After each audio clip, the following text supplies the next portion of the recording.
کیا آپ نے کبھی سوچا ہے کہ بغیر پر کی ایک فیری کی زندگی کیسی ہوگی؟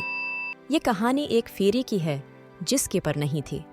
بہت پہلی جادوئی جنگل میں لینا نام کی ایک پری رہتی تھی۔ لینا باقی تمام پریوں سے مختلف تھی، کیوں کہ اس کی پاس پر نہیں تھی اور اس کی گلی کا لاکٹ کبھی نہیں چمکتا تھا۔ باقی تمام پریوں کی خوبصورت پر اور رنگین لاکٹ تھی جو اڑتی وقت چمکتی تھی۔ لینا غمگین اور تنہا محسوس کرتی تھی۔ لینا دوسری پریوں کے ساتھ اڑنا اور کہیلنا چاہتی تھی، لیکن وہ ہمیشہ اسی نظر انداز کرتے تھے یا اس کا مذاق اڑاتی تھیں۔ وہ لینا کو بنا پر والی جیسی ناموں سے پکارتے تھے۔ لینا ان کی باتیں سن کر اداس ہو جاتی تھی۔ ایک دن لینا نے فیصلہ کیا کہ وہ اپنی پر واپس لائے گی۔ لینا نے کچھ کہانا اور پانی پیک کیا اور بیگ لے کر جنگل میں چلی گئی۔ لینا چلتے رہی یہاں تک کہ ایک صاف جگہ پر آ گئی۔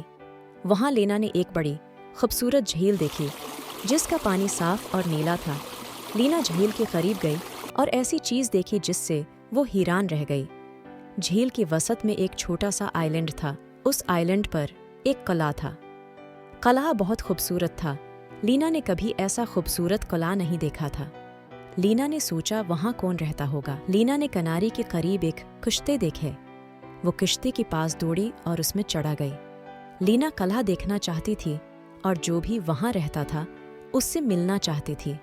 جیسے جیسے وہ آئی لینڈ کے قریب پہنچی، اس نے کچھ عجیب دیکھا۔ قلعہ دور سے جتنا روشن لگتا تھا، قریب سے اتنا روشن نہیں تھا۔ در حقیقت قلعہ تاریک اور گھناؤنا لگ رہا تھا۔ دیواریں پہٹی ہوئی اور گندی تھیں، کھڑکیاں ٹوٹی ہوئی تھیں، لیکن پھر بھی لینا دیکھنا چاہتی تھی کہ قلعے کے اندر کیا ہے۔ لینا آئی لینڈ پر پہنچی اور کشتی کو درخت سے باندھا دیا، پھر قلعے کی طرف چلی۔ قلعے میں داخل ہو گئی۔ پھر لینا نے ایک نشان دیکھا جس پر لکھا تھا لائبریری۔ اس نے وہیں جانے کا فیصلہ کیا۔ اسی امید تھی کہ وہاں شاید کچھ کتابیں مل جائیں جو اسی قلعے اور اس کی مالک کے بارے میں بتا سکیں۔ لینا نشان کی پیروی کرتی رہی اور ایک بڑی کمرے میں آ گئی۔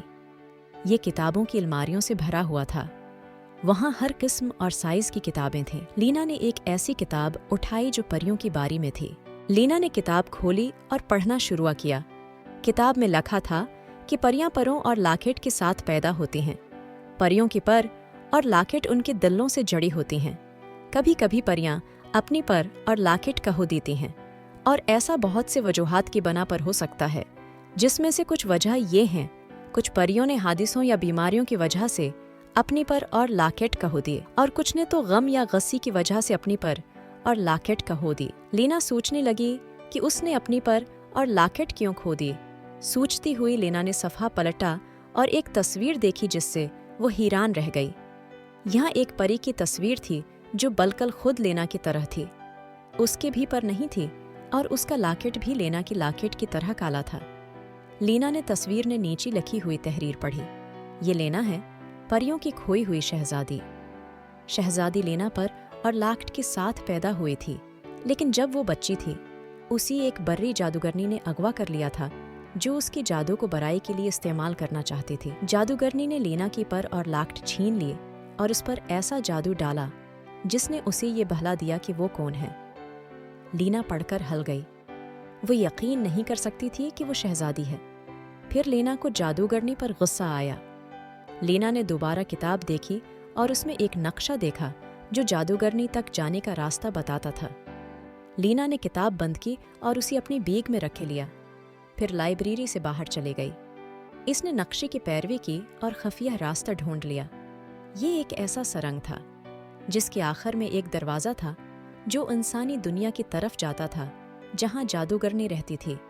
لینا نے دروازہ کھولا اور اندر چلے گئی۔ لینا انسانی دنیا میں داخل ہوئی۔ وہ نہیں جانتی تھی کہ کہاں جائے۔ لینا نے کتاب کو اپنی بیگ سے نکالا اور پھر اسے کھولا اور اس صفحے کی تلاش کی جس پر جادوگرنی کی تصویر تھی۔ لینا نے وہ صفحہ ڈھونڈ لیا اور تصویر کے نیچے کی تحریر پڑھی۔ اس میں لکھا تھا، یہ وہ جادوگرنی ہی جس نے لینا کو اغوا کیا تھا۔ یہ ایک طاقتور اور بری جادوگرنی ہے جو پریوں سے نفرت کرتے ہیں۔ یہ شہر میں ایک چھپی ہوئی ٹاور میں رہتی ہے۔ یہ جادوگرنی جادوئی دنیا کو تباہ کرنا اور انسانی دنیا پر قبضہ کرنا چاہتے ہیں۔ لینا نے نقشے پر نظر ڈالی، پھر کتاب کو واپس بیگ میں رکھا اور چلنا شروع کیا۔ اس نے نقشے کی پیروی کی۔